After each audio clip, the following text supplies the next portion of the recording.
오늘 말씀은 고난 속의 믿음, 고난 속의 믿음이라는 말씀으로 말씀 전하고 함께 기도하겠습니다. 우리는 신앙생활을 할 때 다른 사람들이 고난과 어려움을 당하고 있을 때는 믿음을 가지라 라고 쉽게 이야기할 수 있죠. 믿음을 가지세요, 더 믿음을 가지세요 할 수 있습니다. 하지만 막상 내가 그 상황이 되면 쉽게 믿음을 가지기가 쉽지가 않죠. 나의 일일 때는 참 쉽지가 않습니다. 제가 이전에도 말씀드린 적이 있었는데, 첫째 아들이 대학에 잘 들어가고 또 군대에 들어가서 신앙생활을 잘하고 있는 줄만 알았는데, 군대 휴가 나올 때 갑자기 폭탄 선언을 했죠. 내가 목사 아들로 자라서 얼마나 힘든 줄 아느냐, 나 이제 교회 안 나간다. 아주 폭탄 선언을 하더라고요. 나에게 교회 다니라고 이제 말하지도 말라는 거죠.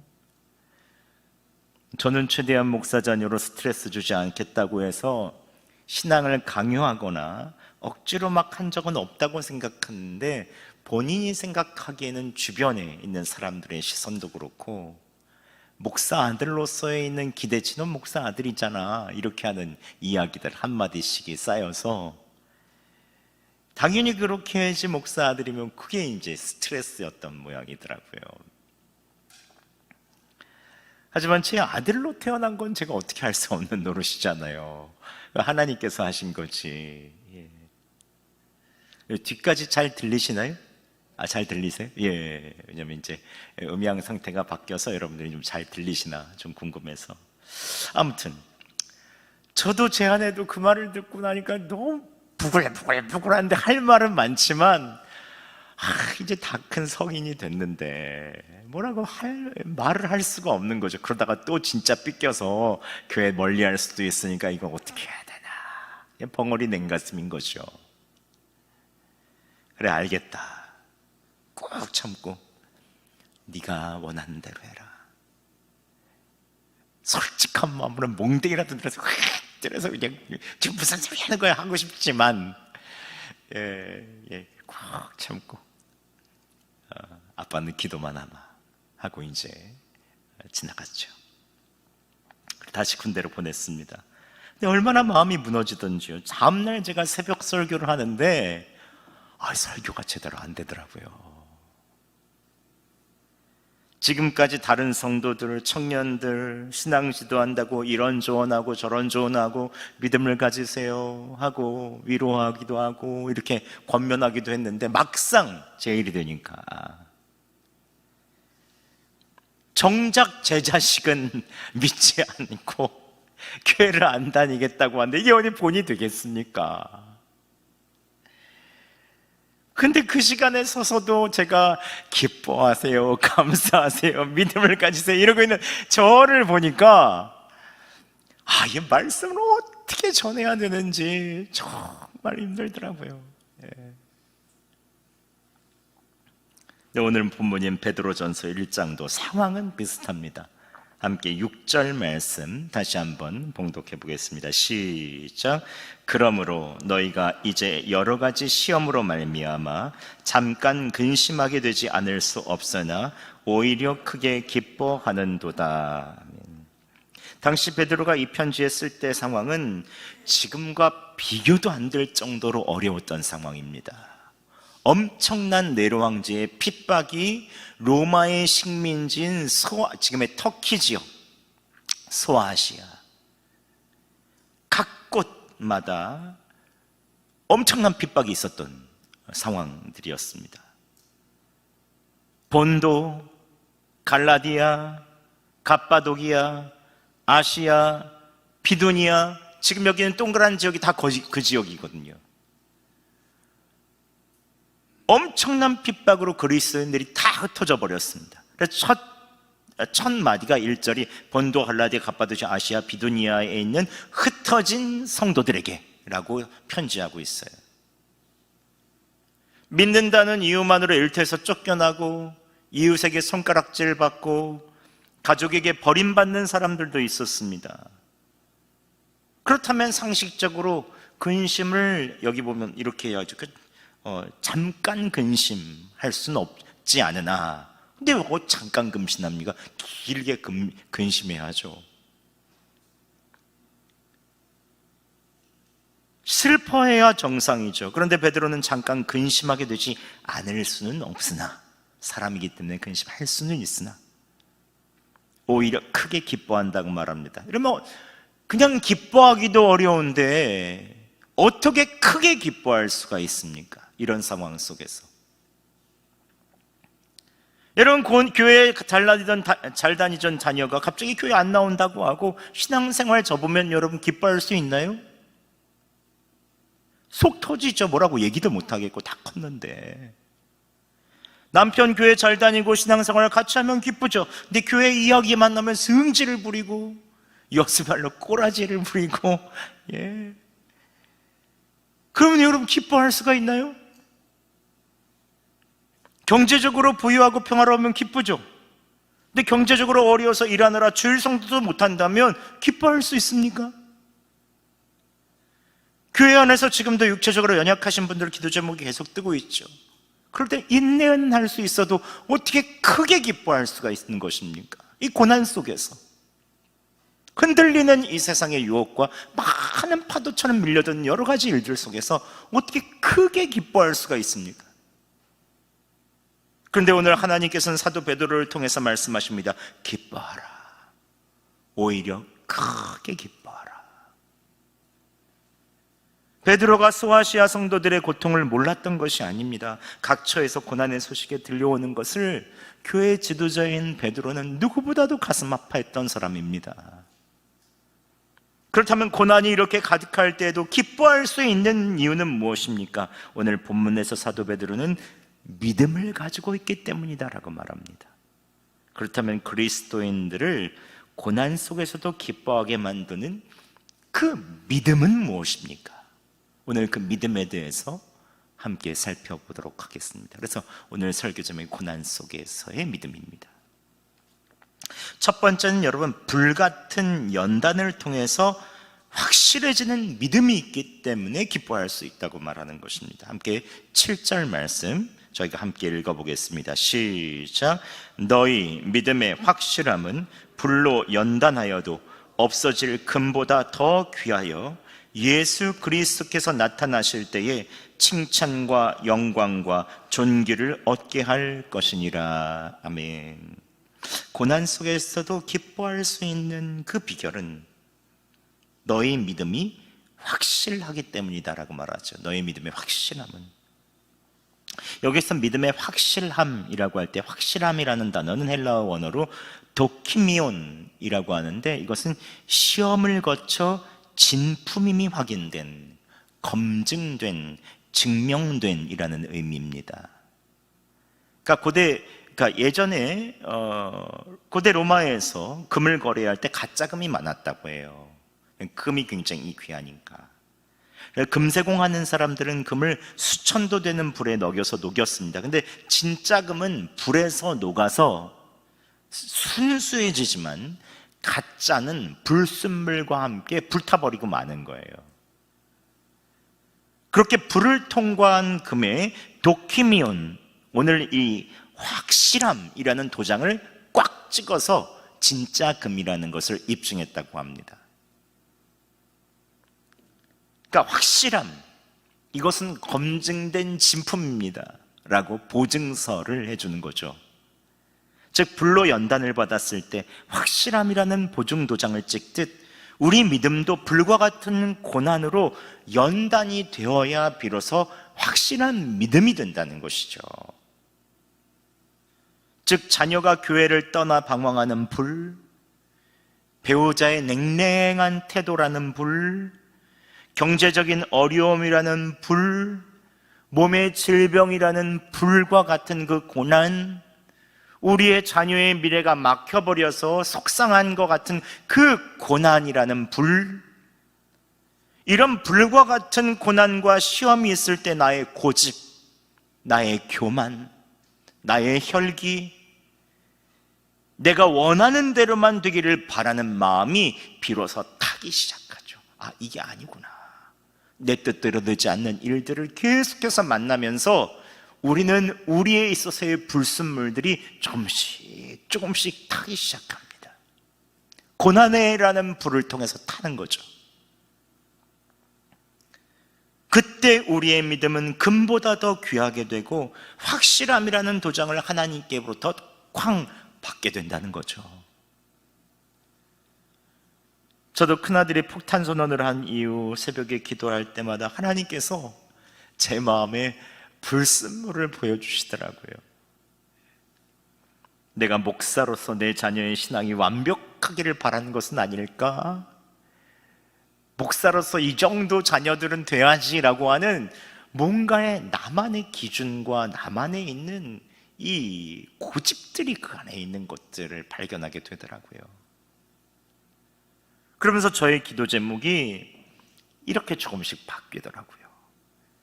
첫째가 돌아오건 돌아오지 않건 간에 여전히 하나님은 선하십니다. 결과는 어떻게 되더라도 예수님 한 분으로 충분합니다. 그런데 그때부터 제 답답한 게 채증 같은 게 꼭 내려가고 아들만 위해서 기도하면 가슴이 답답했는데 그때부터 가슴이 쭉 시원해지고 마음에 평화가 오고 기쁨이 오더라고요. 주님이 나의 기쁨이십니다. 눈물도 오고 기쁨도 오고 그런 것이죠. 여러분, 고난이 올 때마다 나의 믿음 안에 있는 불순물이 무엇인지 돌아보시기 바랍니다. 주님께서 고난 속에서 그 불순물을 태워주시고 여러분에게 확실한 믿음을 주실 것입니다. 점점 고난 속에서 우리의 믿음은 더 확실해져서 오늘 이렇게 얘기하죠. 예수 그리스도께서 나타나실 때에 칭찬과 영광과 존귀를 얻게 될 것이다 라고 말합니다. 여러분, 매일마다 고난 속에서도 결코 낙심하거나 두려워하지 마시고 오직 예수 그리스도를 바라보면서 능히 확실한 믿음, 칭찬과 영광과 존귀를 얻는 순수한 믿음으로 나아가시기를 예수 그리스도의 이름으로 축원합니다. 두 번째로 우리가 고난 속에서 기뻐할 수 있는 이 믿음은 예수님을 보지 못해도 사랑하고 믿는 믿음입니다. 함께 8절 말씀 우리가 함께 읽어보겠습니다. 시작. 예수를 너희가 보지 못하였으되 사랑하는도다. 이제는 보지 못하나 믿고 말할 수 없는 영광스러운 즐거움으로 기뻐하니. 아멘. 여기서 사도 베드로는 두 번이나 8절에서 너희가 보지 못하였을 때, 보지 못하나, 보지 못했다는 말을 두 번이나 반복하여 강조합니다. 왜 이렇게 보지 못했다라는 것을 강조하는 것입니까? 우리는 대부분 눈에서 보여야 믿죠. 증거가 있어야 안심합니다. 자녀가 주일에 교회를 다니는 것이 눈에 보여야 기도할 맛이 나죠. 나왔나 안 나왔나. 저희도 매번마다 타지에 있는 아이들 교회 나갔나 안 나갔나 제 아내가 확인하는 거예요. 너 나갔냐 안 나갔냐. 또 배우자가 변화하는 기미가 보여야 소망이 생깁니다. 뭔가 돈이 손에 쥐어져야 평안이 옵니다. 보여야 돼요. 보여야 돼요. 병이 나아지는 게 보여야 감사가 되죠. 그런데 오늘 베드로는 예수님을 보지 못하고 사랑하고 보지 못하여도 믿고 기뻐한다라고 말합니다. 사실 사도 베드로는 예수님을 직접 눈으로 봤죠. 하지만 초대교회 성도들은 예수님을 직접 보지 못했습니다. 그런데 오히려 예수님을 믿고 나서 소아시아 성도들의 눈에 보이는 것은 박해와 고난뿐이죠. 예수 믿으면 잘 될 줄 알았는데 이거 어떻게 된 거야? 박해와 고난밖에 없어요. 그럼에도 불구하고 하나님께서 이들이 예수님을 보지 못했지만 예수님을 사랑하고 기뻐하는 믿음을 주신 거예요. 이게 얼마나 감격스러운 일입니까? 베드로는 보이지 않는 예수님을 믿고 사랑하는 이들의 믿음을 칭찬합니다. 이들은 예수님이 눈으로 보이지 않지만 믿음의 눈을 활짝 열고 그 안에 영광스러운 즐거움이 있다는 것을 깨달은 거예요. 예수님 안에서 누리는 즐거움, 환경은 너무나도 어렵지만 예수님 안에서 찬양하고 예배하고 말씀을 보며 주님 안에서 교제할 때 세상이 줄 수 없는 그 기쁨과 영광이 있거든요. 이것이 믿음의 핵심입니다. 히브리서 11장 1절의 믿음을 무엇이라고 말합니까? 함께 우리 봉독해 보겠습니다. 시작. 믿음은 바라는 것들의 실상이요 보이지 않는 것들의 증거니. 아멘.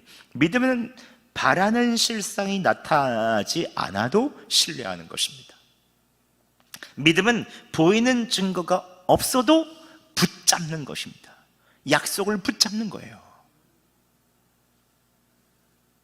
물론 상황을 보면 낙심이 될 수 있죠. 두려움이 올 수도 있습니다.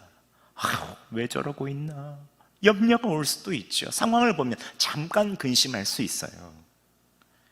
하지만 믿음의 눈을 열고 우리 안에 계시는 그 예수님을 보면 소망이 생깁니다. 그리고 주 안에서 기뻐할 수 있는 거죠. 왜냐하면 주님께서 십자가의 고난도 죽음도 이기시고 승리하신 부활의 주님이시기 때문에 우리가 그 주님 보면 소망이 생기는 거예요. 제 목사님들과 사모님들이 함께 목요일 저녁마다 기도하는 모임이 있습니다. 제가 큰아들 폭탄 선언하고 휴가 마치고 군대에 갔는데 기도 제목을 나누니 목사님들, 사모님 6개 교회 목사님들 한 12명 정도 모여서 계속 기도하거든요. 매주마다. 그런데 각 집마다 폭탄이 가득한 거예요. 예. 저쪽 집은 아들이 이제 교회 안 나간다고 폭탄 선언, 저쪽 집은 딸이 대학교만 가면 난 이제 교회 안 간다고 하는 폭탄 선언, 저쪽은 또 언니가 암이고 저쪽은 또 동생이 사고가 났고, 매주마다 고난의 연속입니다. 목사님들의 가정, 사모님들의 가정도 그렇게 다르지 않아요. 근데 누구한테 그것을 얘기하겠습니까? 그러니까 우리들 얘기하면 그때 막 쏟아져 나오는 거예요. 근데 기도 제목 나누기만 해도 그냥 위로가 되더라고요. 그리고 한 2시간, 3시간 동안 막 집중해서 기도하거든요. 계속 각 교회마다 나라 민족을 위해서, 또 우리에 있는 모든 삶을 위해서 서로 막 교회들마다 축복하고 기도합니다. 그럼 그렇게 기도하고 딱 끝나고 나면 믿음이 살살살살살살 피어오르는 거예요. 소망이 있어요. 물론 다음 주가 돼도 상황은 하나도 변하지 않았습니다. 여전히 각 집의 아들, 딸들은 말썽이고 교회에 안 나갑니다. 가족들의 상황도 좋아졌다가 다시 곤두박질이고, 또 힘든 교회들의 상황은 힘든 교회 상황들에도 그대로 남아있어요. 성도들에게 이야기도 못하는 기도 제목들이 수두룩합니다. 그런데 이상한 것은 계속 기도하면 기도할수록 주님께서 우리와 함께 하신다는 것이 너무 감사하고 기쁜 거예요. 예수님 한 분으로 충분합니다. 믿음으로 기도하면 서로 기쁜 거죠. 여러분, 믿음이란 무엇입니까? 보이지 않는 예수님을 바라보는 것입니다. 상황은 언제든지 파도처럼 밀려왔다가 밀려갑니다. 그러나 주님은 항상 우리와 함께 하시고 영원하신 사랑의 하나님이십니다. 그렇기 때문에 예수님 덕분에 보지 못하고 사랑하고 믿고 기뻐할 수 있는 것이죠. 여러분에게 보이지 않는 주님을 사랑하고 기뻐하는 믿음 주시기를 간절히 바랍니다. 마지막으로 고난 속에 있어서 기뻐할 수 있는 믿음은 구원을 확신하는 믿음입니다. 함께 9절 말씀 봉독하겠습니다. 시작. 믿음의 결국 곧 영혼의 구원을 받음이라. 아멘. 여기서 믿음의 결국이라고 할 때 헬라어 원어로는 텔로스라고 합니다. 텔로스는 목표, 완성, 끝을 말해요. 즉 믿음의 목표며 완성이며 종착지는 영혼의 구원이라는 것이요, 결국 우리의 영혼의 구원이 이 믿음의 끝인 거예요. 구원이란 무엇이냐? 구원 죽어서 단순히 천국 가는 미래형이 아닙니다. 이 구원은 현재형이에요. 철저히 현재형이에요. 구원이란 죄에서 자유케 되어 주님과 완전히 연합하는 것이죠. 우리는 예수 그리스도를 믿는 순간 이미 구원을 받았어요. 그러나 이 세상에서는 아직 그 구원이 완성되지 않았기 때문에 주님께서 다시 오실 때 그 구원은 완성이 될 거예요. 그래서 그리스도인은 매일 지금 이 자리에서 구원을 이루어 나가는 것이죠. 이미와 아직 사이에서 매일마다 순종하며 주께 나아가며 구원을 이루어 나가는 것입니다. 구원은 그러니까 매일마다 현재형이고 우리가 누려야 되는 거예요. 주님과에 있어서 안에서의 관계, 완전한 구원이라는 건 무엇인가? 주님과 연합이잖아요. 연합. 주님과 떨어져 있던 우리가 완전히 주님과 하나가 되는 것, 주님이 내 안에 계시고 내가 주님 안에 있는 것, 이게 얼마나 큰 기쁨입니까? 나의 죄된 습관에 따라서 세상의 유혹에 따라 흔들리다가도 회개하고 다시 함께 주님과 돌아가서 연합하고, 지금 주님이 나와 함께 계심을 다시 한번 확인하고, 또 흔들렸다가도 다시 주님을 바라보면 주님께 다시 한번 나아가고, 그러니까 지금 이 자리에서 주님의 구원을 매일마다 연습하고 매일마다 현재적인 구원을 누리는 것, 이게 바로 구원일 거예요. 구원. 그래서 오늘 본문에선 구원을 받을 것이다가 아니라 구원을 받음이라 라고 해서 현재형으로 얘기하고 있어요.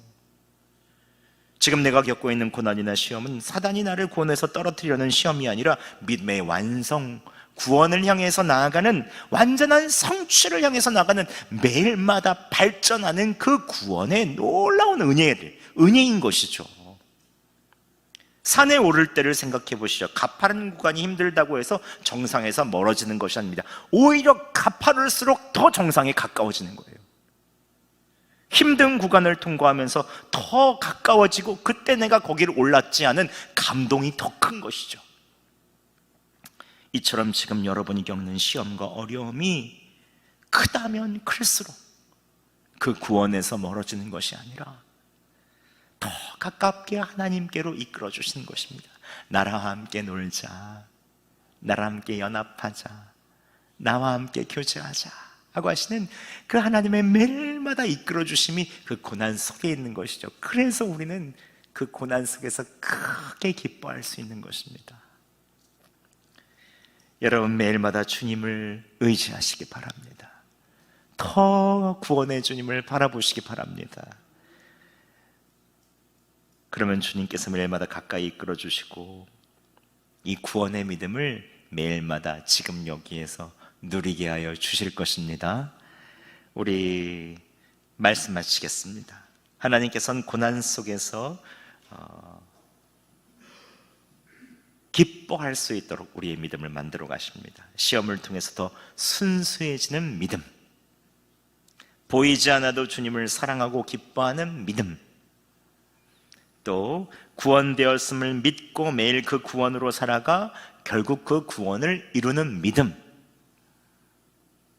지금 이 자리에 계신 분들 중에서도 아마 이 모든 상황들이 계속 어려우신 분들도 계실 것이고, 여전히 방황하는 자녀를 기다리는 분도 계실 것이고, 아픈 가족들을 위해서 기도하는 분들도 계실 것입니다. 또 수년째 기도하고 기도해도 상황이 여전히 그 자리인 분들도 계시겠죠. 하지만 여러분 꼭 기억하시기 바랍니다. 그 과정을 통하여 하나님께서 여러분을 반드시 구원하여 주실 것입니다.